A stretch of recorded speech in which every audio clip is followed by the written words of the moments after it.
des auditeurs. Prenez le rendez-vous avec Jean-Jacques Foucault.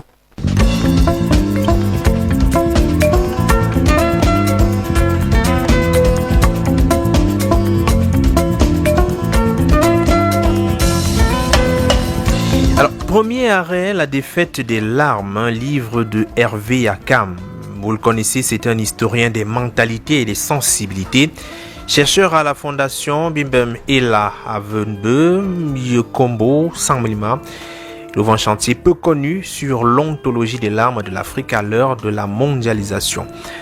Ce titre est très évocateur. Déjà, la couleur interpelle aussi Hervé Accam. Bon après-midi. Merci d'avoir accepté cette invitation sur le point littéraire. Bonjour Jean-Jacques, bonjour aux techniciens, bonjour aussi à toute ta famille YNFM, bonjour aussi à tous les auditeurs là, qui nous écoutent religieusement quand il faut parler un peu de culture. Oui. Et je suis content de me retrouver ici parce que c'est ce que j'adore le plus, de parler d'histoire, des sensibilités, des mentalités aussi. Sans manque, on peut, dans notre pays, où tout le temps on parle d'économie, etc. Ça ne veut pas dire que les mentalités n'ont rien à voir avec la réalité. Au contraire, c'est pas les mentalités qu'on accède un peu aux civilisations. Et c'est très bien. Il faut comprendre les choses. Il faut comprendre les choses, bien entendu. Et les approfondir. Et les approfondir. Parce que vous savez, chez nous, malheureusement, à l'université, on ne parle pas beaucoup de mentalité. Parce que les gens à l'université, on ne comprend pas ce que c'est que les marches. C'est pas académique de parler des marches. Et les marches, c'est quoi? Effectivement, c'est des larmes. Quand vous connaissez, quand vous maîtrisez bien les émotions, quand vous maîtrisez un peu les fragilités, quand vous maîtrisez un peu les vulnérabilités d'un pays, vous comprenez aussi ces problèmes qui sont liés à la souffrance, qui sont nés aussi au déficit d'écoute qui peut y arriver, effectivement, quand un peuple souffre. Et donc, le problème ici, c'est d'étudier un peu les attitudes devant la vie et la mort. Je crois que c'est le plus important à la vie aujourd'hui. Parce que les gens sont toujours trompés en disant c'est des études un peu marginales. Au contraire, quand on regarde c'est fondamental. Oui, très fondamental. Oui, puisque l'une des écoles les plus anciennes, les gens qui ont étudié un peu l'histoire de la Révolution française, comme Vauvel, etc., c'était les mentalités. Et c'est comme ça qu'on comprenait un peu les révolutionnaires dans les années 1789. C'est comme ça aussi qu'on a compris un peu dans la longue durée, parce qu'il faut apprendre les choses dans la longue durée. Quand vous apprenez les choses juste sur 2, 3 ans, 4 ans, ce n'est pas important. Parce que la suite ou les dynamiques qui naissent un peu du passé vous apportent un élément un peu de compréhension de ce passé. Oui. Et c'est la raison pour laquelle, effectivement, les larmes, c'est très important. Alors, le livre La défaite des larmes, il y a quelques semaines, nous, même moi, vous êtes allé présenter quand même l'ouvrage au-delà du Cameroun. Comment est-ce que ça s'est passé? Oui, il y a eu un très bon accueil, surtout en France. Très bon accueil, parce que vous savez, c'est la première fois, évidemment, qu'un Africain présente un peu des histoires, un livre sur les larmes, une histoire dans la longue durée sur les larmes. Ça n'a jamais existé. Auparavant. Oui, non, jamais. Aucun historien africain n'a écrit sur les larmes. Alors, là-bas, c'était très bien accueilli, les gens ont beaucoup aimé. Mais souvent, ils m'ont reproché, c'est la raison pour laquelle j'étais obligé d'ajouter les 4 chapitres, là. Ils m'ont dit, mais vous qui êtes africain, là, vous parlez toujours de panafricanisme. Alors, pourquoi ne pas parler un peu des larmes chez les pharaons? Parce que, vous savez, c'était le berceau de l'humanité, quand même. C'est des gens qui ont créé, développé les mathématiques, les sciences, etc. Et quand on voit Elon Musk, lorsqu'il est allé découvrir un peu l'Égypte, il disait, ah, tiens, ça, c'est des extraterrestres, parce qu'avoir construit des pyramides, etc., tout le monde est étonné. Cela a dépassé l'entendement humain. Ça a dépassé l'entendement humain. Donc, c'est le berceau même de l'humanité. Alors, comment comprendre que des gens qui, soi-disant, à qui on a caché un peu l'existence, l'histoire, comment ont-ils pu évidemment développer un tel degré de science? Ça a été quelque chose d'extraordinaire, raison pour laquelle il a fallu comprendre un peu par les larmes. Généralement, Tchenkata Diop, c'est ça qui a un peu manqué à Tchenkata Diop quand il écrit un peu sur l'Égypte, parce que c'est lui qui nous fait découvrir l'Égypte. Tout à fait. S'il y a des égyptologues aujourd'hui, c'est grâce à lui. Alors moi, j'ai voulu faire plutôt le contraire, découvrir un peu l'Égypte par les larmes. Oui. Et c'est très important. Et pourquoi on découvre l'Égypte par les larmes? Parce que, vous savez, l'expression les larmes de crocodile, ça vient d'Égypte. Ah, d'Égypte? Oui, ça vient d'Égypte. Vous savez, les Égyptiens à l'époque, Champollion, quand il découvre un peu l'Égypte, il y avait des crocodiles dans le Nil. Et ces crocodiles avaient l'habitude de pleurer. Et or, disait-on à l'époque, c'est que ces larmes étaient des appâts pour attirer un peu les gens qui venaient s'apitoyer un peu sur le sol de crocodile. Et qu'est-ce que le crocodile faisait? Il les avalait tranquillement, il les bouffait. La ruse du crocodile. La ruse du crocodile, exactement. Alors donc, on a pris une expression comme ça qui a duré très longtemps sans qu'il y ait une critique, la pensée égyptienne à l'époque. Parce que les crocodiles n'est pas seulement fait pour... Ils n'avalent pas les gens, ça c'est complètement faux. En réalité, qu'est-ce qui se passait dans ce pays? C'est que vous avez des merveilles.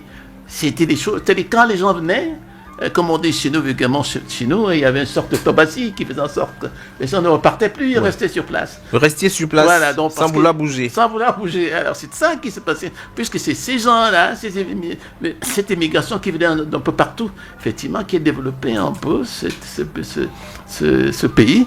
Et donc ça ne veut pas dire, contrairement à ce que les Européens, les premiers ethnologues français disaient à l'époque, en disant, oh, c'est ces crocodiles-là qui mangeaient les gens, les crocodiles ne mangeaient personne. En réalité, ces gens ne pouvaient plus repartir de l'Égypte parce que c'était tellement beau, c'était tellement...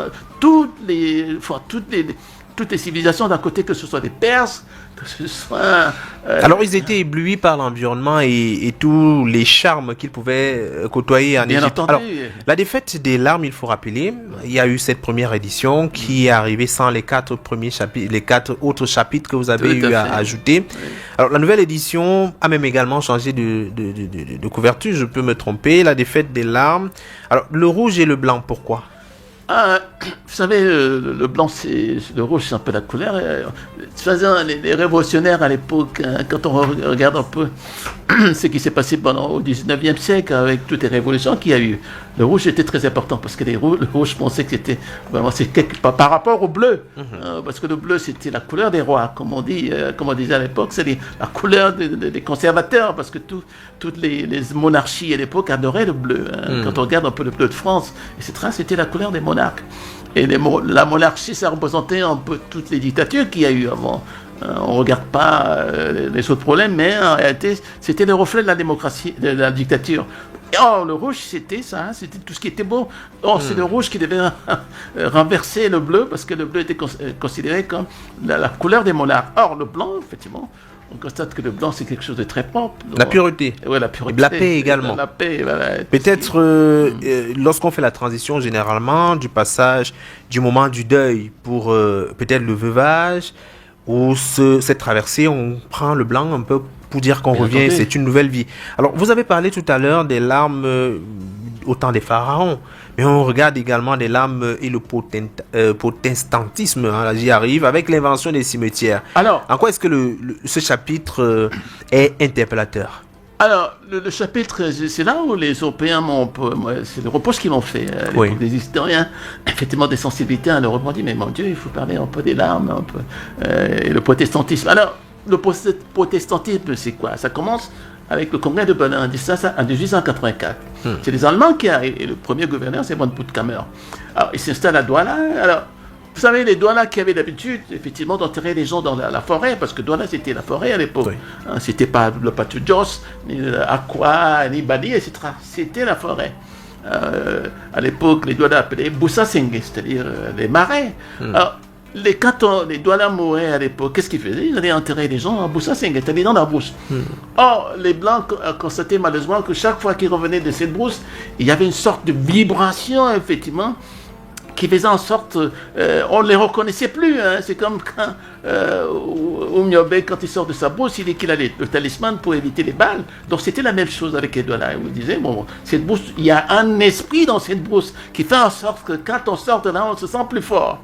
Alors, les Allemands, à un certain moment, se disent, mais bon Dieu, attention, ces gens-là, chaque fois qu'ils sortent de la brousse, et on se fait attaquer, il y a un danger, effectivement, à ce qu'ils aient tout le temps enterré leurs morts dans la brousse. Ils s'y cachent quelque chose. Oui, ils s'y cachent quelque chose. Alors, qu'est-ce que les Allemands disent? Attention, désormais, vous allez commencer à enterrer les gens dans des cimetières. C'est eux qui créent un peu le cimetière.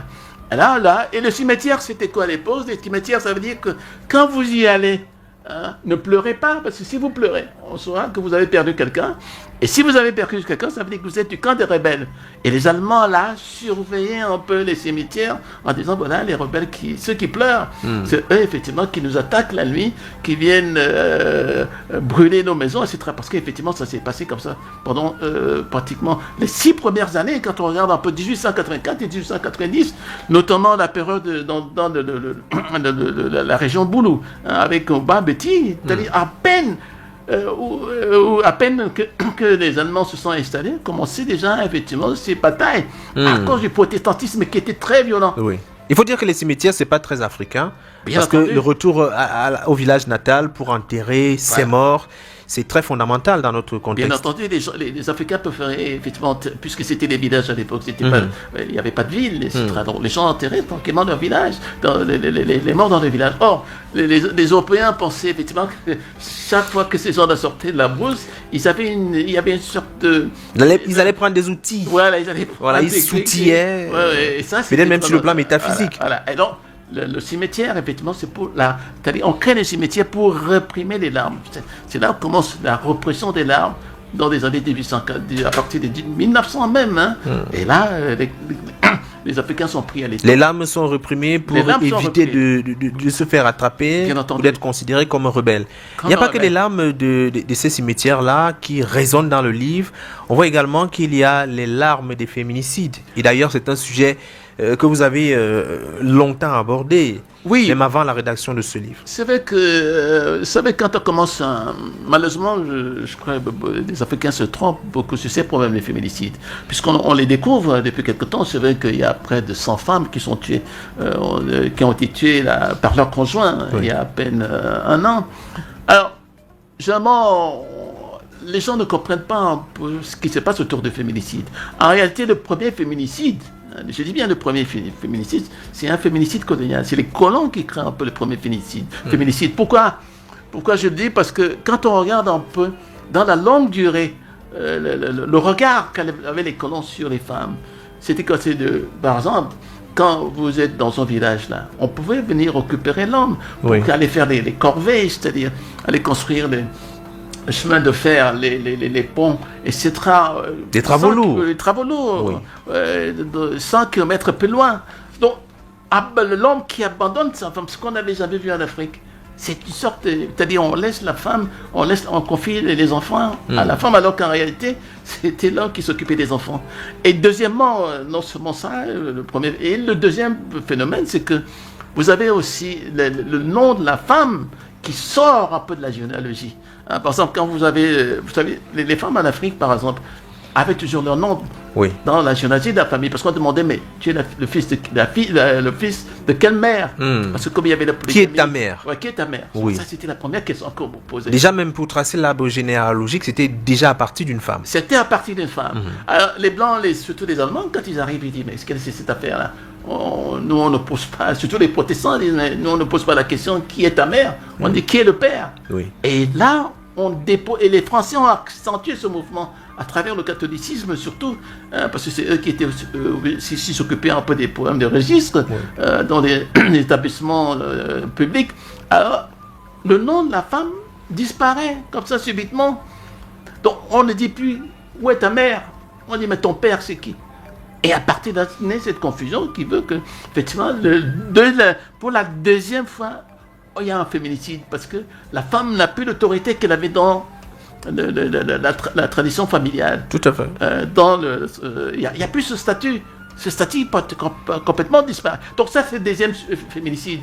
Et maintenant, si on observe un peu de ces féminicides qui arrivent maintenant, bon, ça, il faut comprendre un peu qu'ils sont un peu dans un modèle de concurrence entre l'homme et la femme pour les emplois, etc., pour l'autorité, parce que ça aussi, le problème d'autorité se pose, puisque l'homme ayant hérité l'autorité que la femme dispose aujourd'hui, alors il y a cette concurrence qui s'ouvre. Et donc les hommes ne veulent plus lâcher l'autorité. Ils ne veulent plus lâcher l'autorité. Ils veulent garder. Allez, on marque un break et on revient. Royal FM, la journée se termine, les prix restent cassés. Momo, 1% retrait, dépôt, paiement marchand et transfert, 0 frais. Étoile 126 Jazz ou app. Alors, vous avez appelé les indépendances chacha. Qu'est-ce que ça veut dire? Alors, je crois que c'était un chapitre qui me tenait beaucoup à cœur parce que moi, ce qui me frappe un peu, vous savez, il y a beaucoup de gens qui sont... jusqu'aujourd'hui, au Cameroun, on voit qu'il y a beaucoup de gens qui se réclament un peu des indépendances hors Aïdjo ou Mbida, parce que c'est eux, effectivement, qui ont forcé l'indépendance. Quand l'hymne, le drapeau, travail, paix, patrie, c'est eux, hein, ces gens-là, c'est pas l'UPC. Alors, donc aujourd'hui, quand même, il y a beaucoup de gens qui se revendiquent un peu de cet UPC-là, en disant que c'était, si le Cameroun existe aujourd'hui, si il est devenu indépendant, ils y ont contribué. Certes, ils ont contribué, mais le problème, c'est au niveau des larmes. Hein.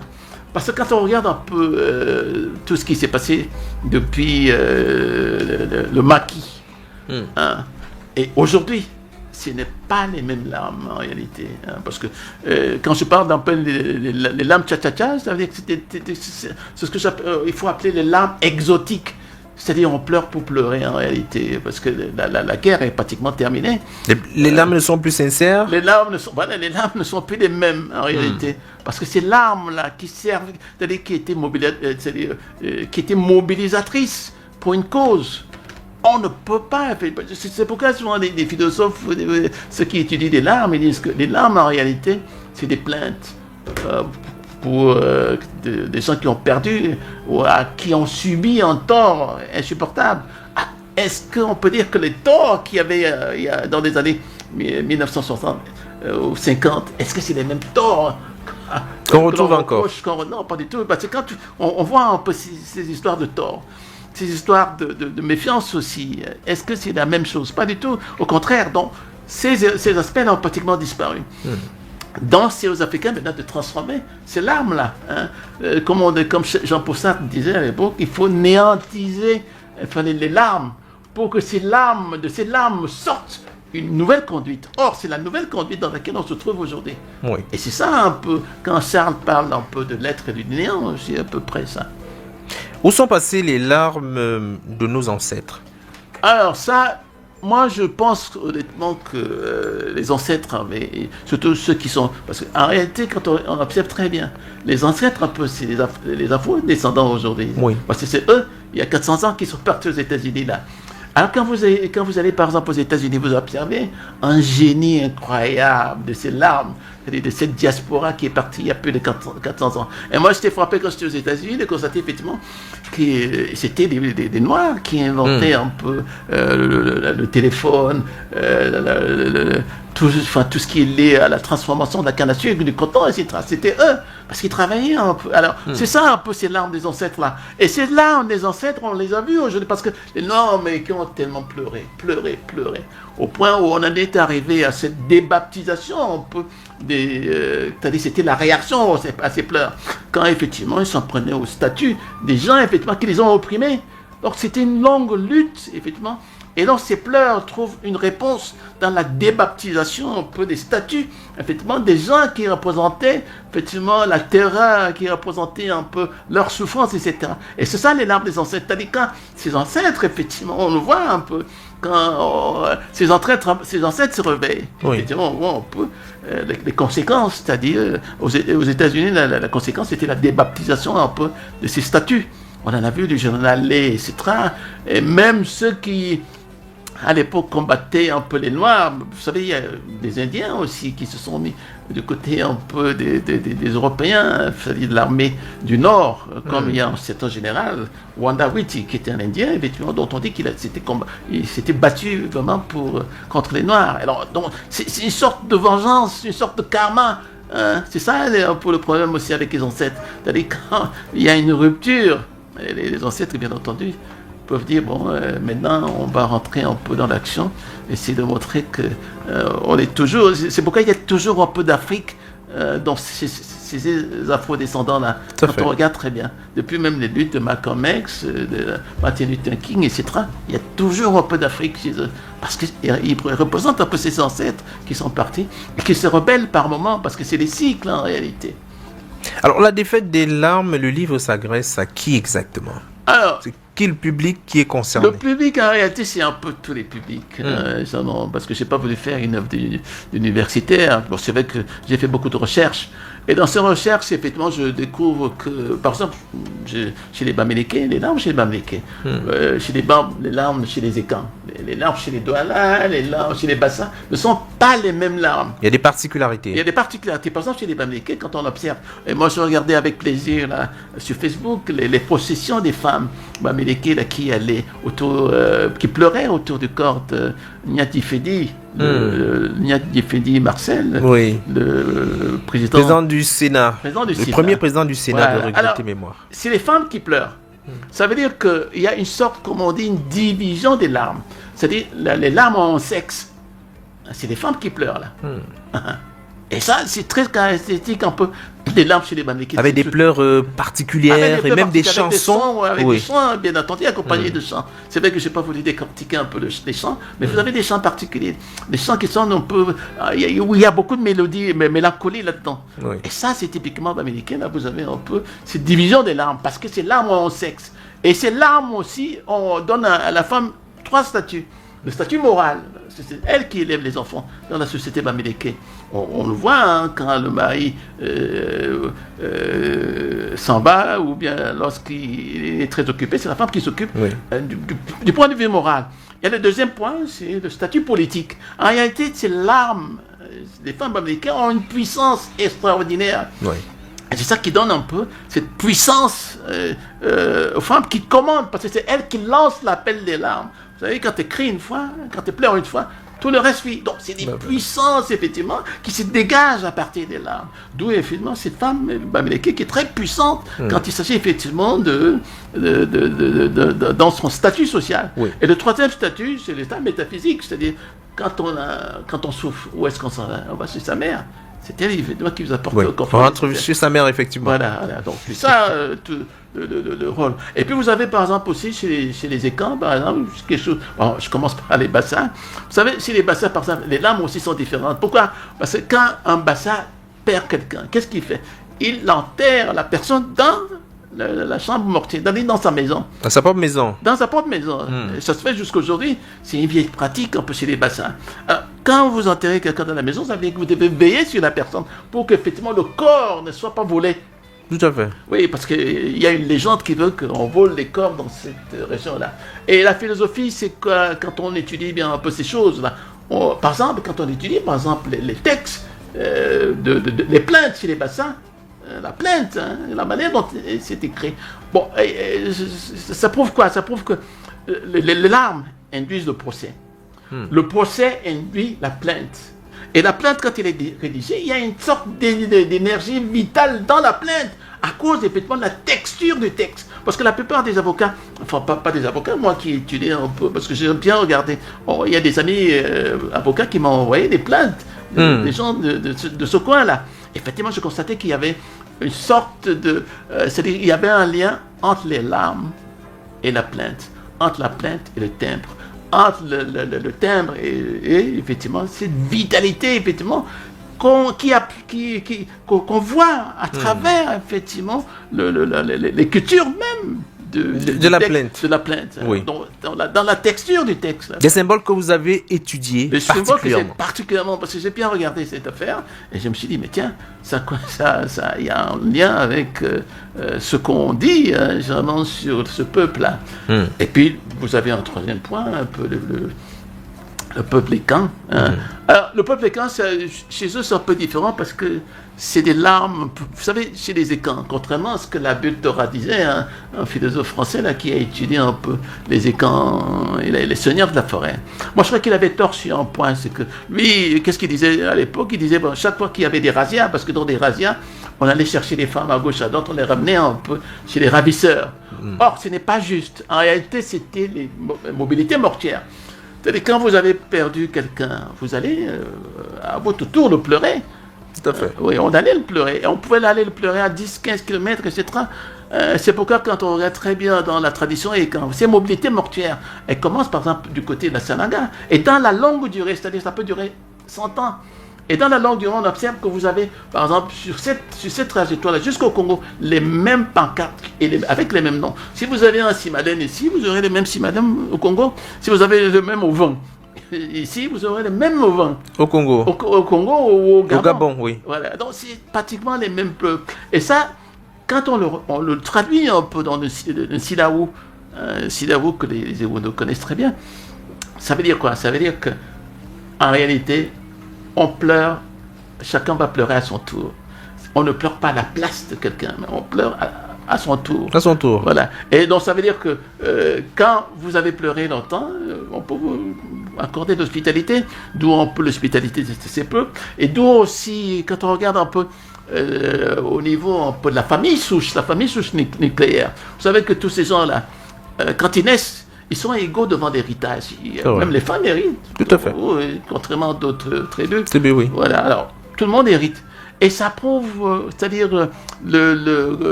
l'addiction à la démocratie rotationnelle. Et là, le constitutionniste qui est mort, là, Joseph, qui était ministre, effectivement, il a part dans un de ses livres. C'est-à-dire qu'il faut, dans notre démocratie, il faut de la rotation. Oui. Il ne faut pas qu'un... Chacun son tour. Chacun son tour, voilà. Démocratie rotationnelle. Et donc, on trouve ça un peu chez les peuples quand. Et chez les Douala, on peut retrouver pratiquement la décision que j'ai faite, c'est que une fois qu'on a supprimé, on a inventé des cimetières pour que les Douala aillent enterrer un peu leur corps, leurs disparus. Alors, les Douala ont créé ce qu'on appelle les marches processionnaires. Vous voyez, par exemple, à Douala, pour aller enterrer quelqu'un, on fait des marches dans la rue. Hein. Tout à fait. Et ça vient de là. Pour accompagner à ces derniers demeures. Oui, parce qu'on ne pouvait plus enterrer les gens à côté de la maison, aller jusqu'au cimetière. Quand vous habitez à 3-4 km, qu'est-ce que vous faites? Vous créez une procession. Et ça, aidé par les Blancs aussi, qui introduisaient un peu les chants. Quand vous regardez un peu la musique, un peu de ces chants-là, ça a trait au Vivaldi, Mozart, etc. Ça n'a rien à voir un peu nos traditions de chant. Ça veut dire une chose, ça veut dire que chez les Douala, ils ont copié largement la manière de chanter un peu de ce romantisme du 18e, 19e siècle. D'accord. À côté parce que vous l'avez présenté en France, en Europe. Alors, vous êtes au Cameroun également pour présenter le même livre. À Douala, ce sera le 7 jeudi, précisément, pour ceux qui sont à Douala en ce moment. Je viendrai à Yaoundé aussi comme ça. Hein. Oui, le 7 mai. C'est où exactement? Au centre culturel français de Douala. À partir de 17h30. À partir de 17h30. C'est un moment d'échange. À vous écouter, on se rend bien compte qu'il y a de la profondeur dans votre recherche. Vous êtes allé fouiller un peu partout en ce qui concerne les larmes et donc ce sera l'occasion d'échanger. Peut-être un dernier mot avant de donner rendez-vous aux auditeurs qui sont peut-être à Douala pour l'Institut français. Bon, alors, les gens peuvent venir. Hein. Je crois que c'est libre. Oui, c'est libre. Voilà. Ce sera couvert par une télé, Kinors TV, qui vient donc couvrir l'événement. Alors, ce que je peux dire, c'est que, bon... on peut étudier, quand on est historien des mentalités comme je le suis, hein, on peut étudier tout, des sensibilités, on peut étudier même les odeurs, hein, vous savez. C'est vrai. Dans une maison, voilà. L'odeur qui nous accueille, un message que ça transmet. Il y a même quelqu'un qui a fait un très bon roman là-dessus, j'oublie un peu dans les années 81, Le Parfum, c'est-à-dire qu'il suivait... à l'odeur, un enfant qui avait disparu, et on a retrouvé l'enfant plus tard, hein, à l'odeur, puisqu'on suivait un peu partout. Souvent, je m'amuse à dire aux gens, attention, si tu fais de ndolé, ou bien le mendimoson, à l'odeur, je peux vous suivre et reconnaître un peu l'endroit où vous faites, c'est mendimoson. Alors, c'est ça aussi. Donc, ça veut dire qu'on peut étudier tous ces phénomènes. C'est vrai. Il faut y faire, il faut y aller, bon, pour les historiens, parce que on m'a nommé chercheur à l'Institut à Saint-Mélimin, à la Fondation Bibomela. On travaille, hein, moi je travaille un peu sur les odeurs. D'accord. Enfin, tout ce qui est sensibilité, fragilité, vulnérabilité. Merci Hervé Akam. Certainement à une autre fois. Oui, je serai bientôt. Bientôt. On aura la date de toutes les façons. La date.